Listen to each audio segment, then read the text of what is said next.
ஒரு காட்டுல காகம் ஒண்ணு வாழ்ந்து வந்துச்சு. அதுக்கு எப்போதுமே மத்த பறவைகளை பார்த்தா பொறாமையா இருக்கும்.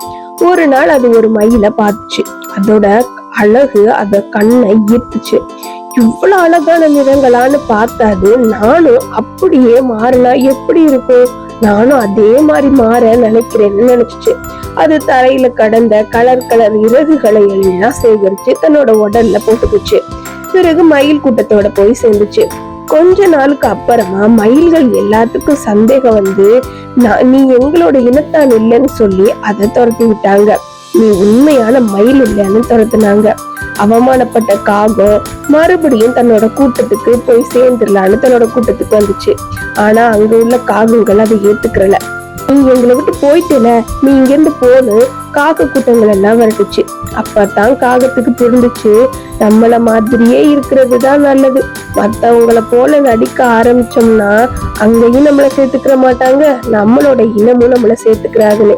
இந்த கதையில இருந்து நம்ம என்ன தெரிஞ்சுக்கிறோம்னா, நம்மளுடைய தனித்தன்மைய நம்ம மதிக்க கற்றுக்கிறணும். ஒரு கிராமத்துல ஒரு குட்டி பையன் இருந்தான். அவன் ரொம்ப விளையாட்டு குணம் படைச்சவன். ஆனா அவனுக்கு ரொம்ப பொய் பேசுற பழக்கமும் இருந்துச்சு. ஒரு நாள் அவன் வேடிக்கையா புலி வந்துருச்சு புலி வந்துருச்சு அப்படின்னு கத்துனான். கிராமத்துல உள்ள எல்லாரும் ஓடி வந்தாங்க. ஆனா புலி எதுவும் வரல. அவன் எல்லாரையும் பார்த்து சிரிச்சான். இந்த மாதிரி ஒரு தடவை இல்ல, 2 தடவை இல்ல, பல முறை செஞ்சான். பின்னாடி உண்மையிலேயே ஒரு நாள் புலி வந்துச்சு. இந்த பையன் பயந்து புலி புலி அப்படின்னு கத்துனான். ஆனா இந்த முறை யாரும் அதை நம்பல. ஏன்னா இவன் தான் பொய்யனாச்சே. அதனால எந்த கிராம மக்களும் அவனை வந்து பார்க்கல. பையன் ரொம்ப பயந்துட்டான். அதுக்கு பிறகுதான் அவனோட தவறே அவனுக்கு புரிய வந்துச்சு. பொய் பேசுறது தப்புன்னு அவன் புரிஞ்சுக்கிட்டான். இந்த கதையில இருந்து நம்ம என்ன தெரிஞ்சுக்கிறோம்னா, பொய் பேசினா உண்மையையும் யாரும் நம்ப மாட்டாங்க. ஒரு அடர்ந்த காட்டுல ஒரு பெரிய கரடி வாழ்ந்து வந்துச்சு. மிகவும் வலிமையானது அது. ஆனா கொஞ்சம் சோம்பேறி. ஒரு நாள் அது தேன் சாப்பிட ஆசைப்பட்டு மரம் ஏறிச்சு. தேன் கூட்ட கண்டதும் அதுக்கு ரொம்ப சந்தோஷம். ஆனா தேனீகள் அதை தாக்க ஆரம்பிச்சிச்சு. உடனே கரடி கீழே இறங்கி ஓடிட்டு.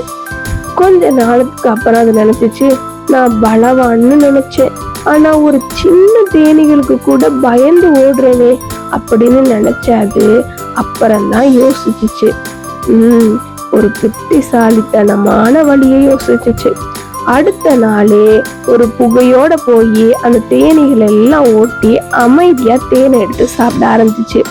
இந்த கதையில இருந்து நம்ம என்ன தெரிஞ்சுக்கிறோம்னா, வலிமை மட்டும் போதாது, புத்தியும் வேணும். ஒரு பெரிய ஆற்றுல ஒரு முதலை வாழ்ந்துட்டு வந்துச்சு.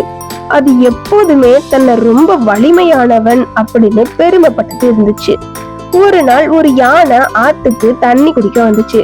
அத பார்த்த முதல்ல, நான் இந்த யானைய வெல்ல முடியும் அப்படின்னு நினைச்சிச்சு. அது திடீர்னு யானையோட காலை புடிச்சு இழுத்துச்சு. யானைக்கு அதிர்ச்சி. என்ன நடக்குதுன்னு கொஞ்சம் அமைதியா யோசிச்சுச்சு.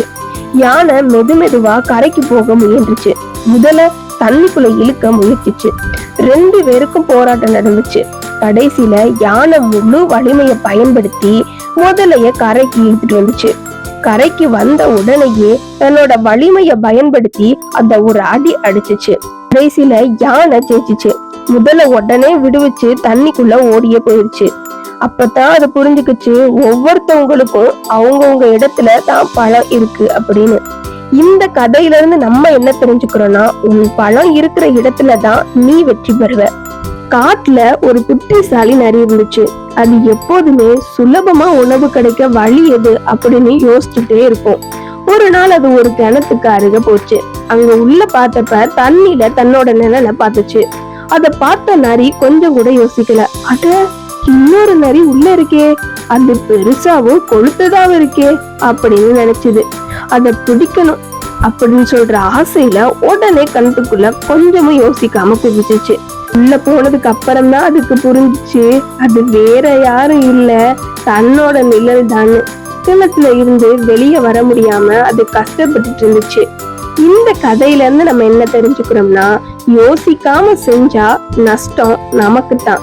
இந்த நரி கொஞ்சம் கூட யோசிக்காம கிணத்துக்குள்ள விழுந்துச்சு. அதோட நஷ்டம் அதுக்கு தான். அது அங்கிருந்து வர முடியாம அந்த தண்ணிக்குள்ளேயே செத்தும் போச்சு. இந்த கதை உங்களுக்கு பிடித்திருந்தால் லைக் பண்ணுங்கள், சப்ஸ்கிரைப் பண்ணுங்கள், எல்லாருக்கும் ஷேர் பண்ணுங்கள். Thank you for watching. We will see in the next video.